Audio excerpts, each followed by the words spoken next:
जय हिंद दोस्तों, कैसे हैं आप सभी लोग। आशा करता हूं आप सभी ठीक होंगे, स्वस्थ होंगे और मौज कर रहे होंगे। मैं अंकित एक बार फिर से आपके अपने YouTube चैनल वासुदेवा एजुकेशन पे आपका स्वागत करता हूं और मैं आज आपके लिए सेमेस्टर 5th का एक और बड़ा क्वेश्चन लेके आया हूं, जहां से क्वेश्चन निकल के आता है और क्वेश्चन है बेटा अपने पास में, रक्त स्कंदन के कारकों को समझाइए। फैक्टर्स ऑफ ब्लड एगुलेशन को समझाना है, यानी रक्त स्कंदन के कारक कौन से होंगे। या फिर मैं यहां पे एक और क्वेश्चन ऐड करूंगा कि रक्त जमता कैसे है, रक्त का थक्का कैसे जमता है, उसकी बात करेंगे। तो चलिए शुरू करते हैं आज का आपका टॉपिक, जहां पे हमारे पास में सबसे पहले बात करते हैं अपने पास में रक्त के थक्के की, कि रक्त का जो थक्का है, ये जो क्लोट है, ये क्यों होता है। तो बेटा सीधी सी बात है, हमें क्या पता है, जब हमें चोट लगती है तो ब्लड निकलता है, ब्लड निकलता है तो उसके साथ में हीमोग्लोबिन भी निकलता है, और हीमोग्लोबिन अगर निकलता है तो ऑक्सीजन से संयोग नहीं हो पाएगा, और संयोग नहीं हो पाएगा तो सीधी सी बात है हमारा दम घुटने लगेगा, और दम घुटेगा तो हम मर जाएंगे। तो इसीलिए ब्लड का क्लोट होना बहुत ही जरूरी है, इसीलिए हमें रक्त के थक्के की आवश्यकता पड़ती है, पहली बात। तो दूसरी बात यह है कि रक्त वाहिनियों में कभी भी रक्त का थक्का नहीं जमता है। अगर रक्त वाहिनियों में रक्त का थक्का जम गया, अगर रक्त वाहिनियों में, किसमें बात कर रहा हूं बेटा, रक्त वाहिनियों में अगर थक्का जम गया, अगर थक्का जम गया तो सीधी बात है उसमें मृत्यु संभव है, व्यक्ति क्या हो जाएगी, मृत्यु हो जाएगी। और रक्त वाहिनियों में अगर थक्का जमता है तो उस प्रक्रिया को हम कहेंगे थ्रोम्बस, थ्रोम्बस कहेंगे। और इस प्रक्रिया बनने की जो अवस्था है, या ये जो बनता है जिस प्रावस्था में, इसे हम कहते हैं थ्रोम्बोसिस। और इस थ्रोम्बोसिस को या थ्रोम्बस को हम जानते हैं एम्बोलस के नाम से। किससे जानते हैं, एम्बोलस के नाम से। अब मैं सिंपल सी बात कहूंगा, अगर ये एम्बोलस अपने पास में किसी रक्त वाहिनी में लग जाता है, अगर एम्बोलस किसी रक्त वाहिनी में फंस जाता है, तो फंस गया बेटा ये। अब सिंपल सी बात, ये हमारे पास में रक्त वाहिनी है, यहां एम्बुलेंस फंस गया। अब बताओ इधर का ब्लड जा पाएगा क्या, इधर क्या इधर का ब्लड इधर आ पाएगा क्या, नहीं आ पाएगा। तो यहां की तो वाहिनियां मरनी है ही है, ऑक्सीजन से संयोग होगा ही नहीं। तो इस स्थिति के अंदर क्या हो जाएगी बेटा, मृत्यु हो जाएगी। क्या हो जाएगी, मृत्यु हो जाएगी। तो इसलिए हमें रक्त के थक्के की आवश्यकता पड़ती है, सबसे पहली बात। और इसके लिए हमारे पास में कई कारक दे रखे हैं। क्या दे रखे हैं, कई कारक दे रखे हैं। तो मैं लिखूं यहां पे बेटा रक्त स्कंदन के कारक। क्या लिख रहा हूं मैं, रक्त स्कंदन के कारक, यानी फैक्टर्स ऑफ ब्लड एगुलेशन। अब ब्लड एगुलेशन के जो कारक हैं बेटा, ब्लड एगुलेशन के लिए जो कारक हैं वो दे रखे हैं 13। कितने दे रखे हैं, 13। अब ये जो 13 कारक है ना, इन्हें लिखा जाता है रोमन संख्या में। किसमें लिखा जाता है, रोमन संख्या में लिखा जाता है। अब रोमन संख्या में लिखने का मतलब बेटा, first, second, third, fourth, fifth, sixth, seventh, 8, 10, 11, 12 और 13 कारक होते हैं। लेकिन मैं आपको 13 कारक नहीं बता रहा हूं याद करने के लिए, मैं केवल शुरुआती 4 कारक बता रहा हूं आपको। कितने कारक, शुरुआती 4 कारक याद कर लो, आपके सारे कारक याद हो जाएंगे। अब समझो, अगर मैं पहला कारक पढ़ूं, अगर मैं पहला कारक पढ़ रहा हूं, कारक फर्स्ट पढ़ रहा हूं मैं, तो देखो कारक फर्स्ट का सीधा सा मतलब है, यहां पर हम बात करेंगे फाइब्रिनोजन की।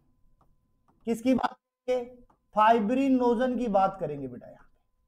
अब सिंपल बात समझो कि मेरे पास में यहां पे फाइब्रिनोजन है। क्या है, फाइब्रिनोजन। और ये जो फाइब्रिनोजन है ना मेरे पास में बेटा, ये सोल्यूबल है, घुलनशील है मेरे पास में, और ये बदलता है फाइब्रिन में। किसमें बदलता है, फाइब्रिन में। और ये जो फाइब्रिन है ये है अनसोल्यूबल। क्या है, अनसोल्यूबल। किसकी उपस्थिति में काम कर रहा है बेटा, ये थ्रोम्बिन की उपस्थिति में। किसकी उपस्थिति में? थ्रोम्बिन की उपस्थिति में। तो पहला कारक सीधी बात कहता है कि फाइब्रिनोजन है जो थ्रोम्बिन की उपस्थिति में फाइब्रिन में बदल जाता है, और यही रीजन है अपने पास में ब्लड क्लोट का, कि फाइब्रिनोजन जो है वो फाइब्रिन में बदलता है और यही रक्त के थक्के को जमाता है। पहली बात याद रखो। अच्छा, दूसरी बात और समझाता हूं आपके पास में अगर कोई पॉइंट्स नहीं है आपके पास में लिखने के लिए कारकों में, तो 13 कारकों में एक लाइन लिखो। 13 कारकों में एक लाइन लिखो कि ये ग्लाइकोप्रोटीन होती है। पहली लाइन लिख दो कि ये ग्लाइकोप्रोटीन होती है। तो 13 कारकों में से थर्ड कारक को छोड़ के बाकी 12 कारक ग्लाइकोप्रोटीन है। थर्ड कारक को छोड़ के बाकी 12 कारक ग्लाइकोप्रोटीन से निर्मित है। चलो, अब ग्लाइकोप्रोटीन है तो सिंपल सी बात है, ये कहां बनते हैं? ये यकृत में बनते हैं। कहां बनते हैं? यकृत में बनते हैं। 2 लाइन याद रखो, बस 2 लाइन याद रखो, चिपकाते जाओगे बनता जाएगा। बाकी मैं 4 कारकों की डिटेल आपको बता रहा हूं, बाकी मैं 9 कारकों की डिटेल आपको नहीं बताऊंगा, क्योंकि ये 9 कारक जो होते हैं ना, वो कहीं ना कहीं एक दूसरे को सहायता देते हुए मिलते हैं, यानी कि इनका पर्टिकुलरली काम बहुत कम है, इसलिए ये केवल अपने पास में सहायता देते रहते हैं। एक दूसरे को क्या देते हैं बेटा? सहायता देते हैं। एक दूसरे को क्या देते हैं? सहायता देते हैं। तो ये सहायता देने का काम करते हैं अपने पास में। क्लियर बात है? अब समझो बात को। दूसरा कारक लेते हैं अपन, दूसरा कारक लेते हैं, कारक सेकंड की बात कर रहा हूं मैं यहां पे। अब ये जो कारक सेकंड है ना, ये सिंपल बात कहता है कि साहब मेरे पास में तो प्रोथ्रोम्बिन है, मेरे पास में क्या है?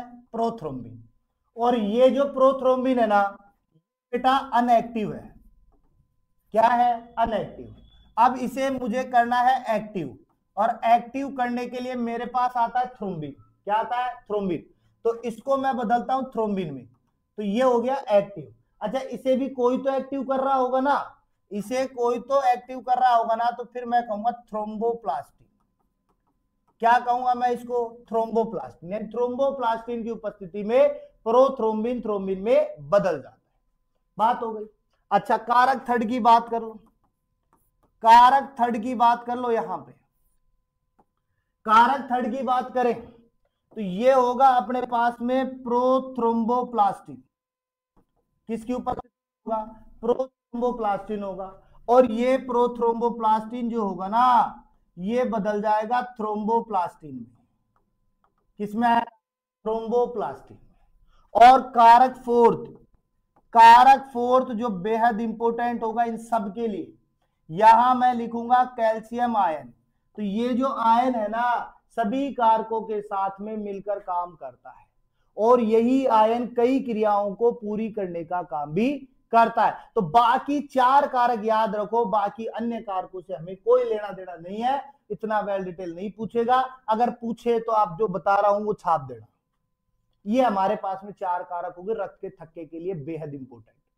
बाकी एक दूसरे को मदद करते हुए मिलते हैं। पांचवें की बात करें तो प्रो एक्सिलरीन हो जाएगा, फिर एक्सिलरीन हो जाएगा, एंटी हीमोफिलिक हो जाएंगे, क्रिसमस हो जाएगा, स्टुअर्ट हो जाएगा, हैगमैन कारक हो जाएंगे। इसके अलावा हम बात करें तो फाइब्रिन स्थिरीकृत कारक हो जाएंगे। ये सब एक दूसरे को मदद करते हुए प्रतीत होते हैं।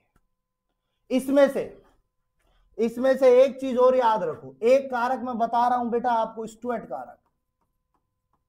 कौन सा कारक बता रहा हूं मैं? स्टुअर्ट कारक। और ये स्टुअर्ट कारक जो है ये हमारी नाक की संधियों को कमजोर करने का काम करता है, और अगर इस कारक की कमी है तो आपको नक्सीर जैसी समस्या से, नक्सीर जो होती है ना, नाक से खून बहता है, उसके अंदर ये सबसे बड़ा रोल प्ले करता है। क्लियर बात है? तो ये बात हो गई अपने पास में। अब हम बात करते हैं रक्त के थक्के की जमने की प्रक्रिया की। तो देखो प्रक्रिया की अगर मैं बात करूं रक्त के थक्के की जमने की, रक्त का थक्का जमना प्रक्रिया। अब देखो बेटा, इस प्रोसेस को समझने के लिए मैं सिंपल सा एक चार्ट बनाता हूं, सिंपल सा एक चार्ट बनाता हूं। चार्ट में मैंने यहां लिखा घाव एवं चोटग्रस्त ऊतक, पहली बात। फिर मैंने दूसरा पॉइंट इसी के सामने लिखा प्लेटलेट्स का विघटन, कि प्लेटलेट्स यहां से टूट रही है। अच्छा, घाव एवं चोटग्रस्त ऊतकों से निकलेगा बेटा थ्रोम्बोप्लास्टिन। क्या निकल रहा है? थ्रोम्बोप्लास्टिन। और यहां से निकलेगा बेटा प्लेटलेट्स कारक। प्लेटलेट्स कारक सेकंड निकल रहा है यहां से। ये दोनों आएंगे और यहां पे लग जाएगा कैल्शियम आयन। मैंने कहा ना कैल्शियम आयन बहुत इंपॉर्टेंट है। यहां लगेगा कैल्शियम आयन और ये बनाएंगे बेटा आपके पास में प्रोथ्रोम्बिनेज। प्रोथ्रोम्बिनेज बना दिए। अब ये जो प्रोथ्रोम्बिनेज है ना, ये प्रोथ्रोम्बिनेज जो है ये बनाएगा अपने पास में थ्रोम्बिन। क्या बनाएगा? थ्रोम्बिन बनाएगा।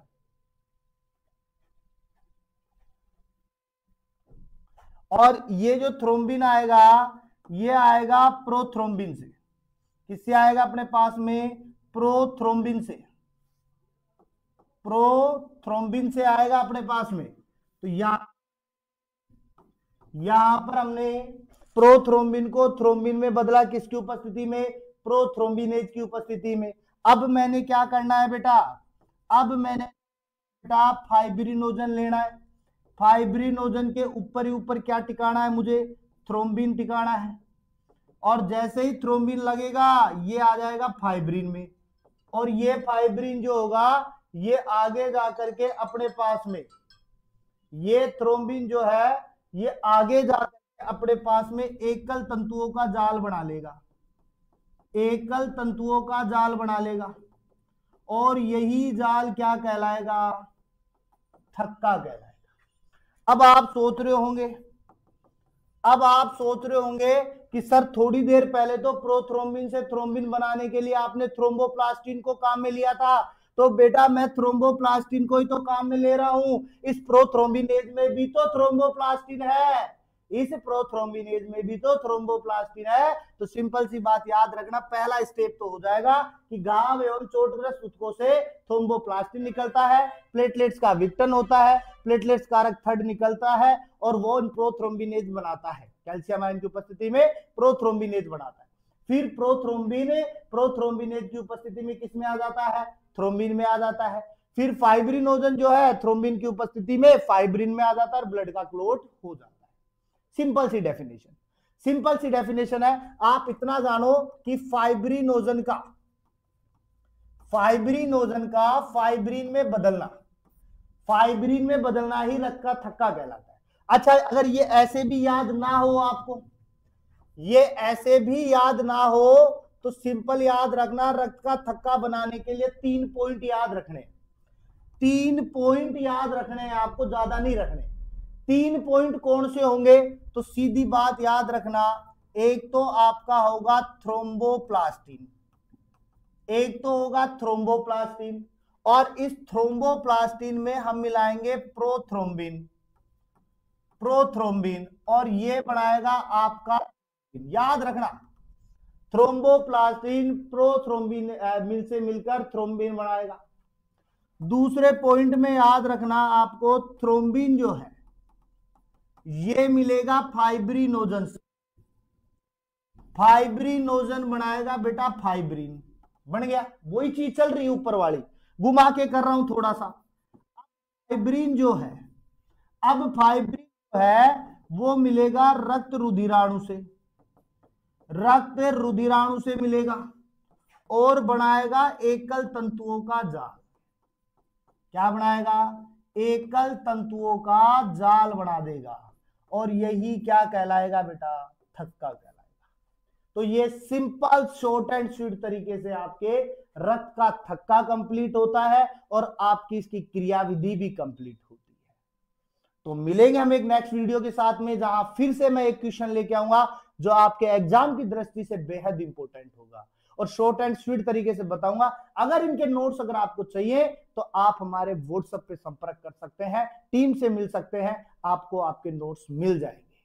तो मिलते हैं नेक्स्ट वीडियो के साथ में, तब तक बने रहिए और चैनल को सब्सक्राइब कर दीजिएगा, बेल आइकन को दबा दीजिएगा जिससे वीडियो का नोटिफिकेशन जल्द से जल्द आए।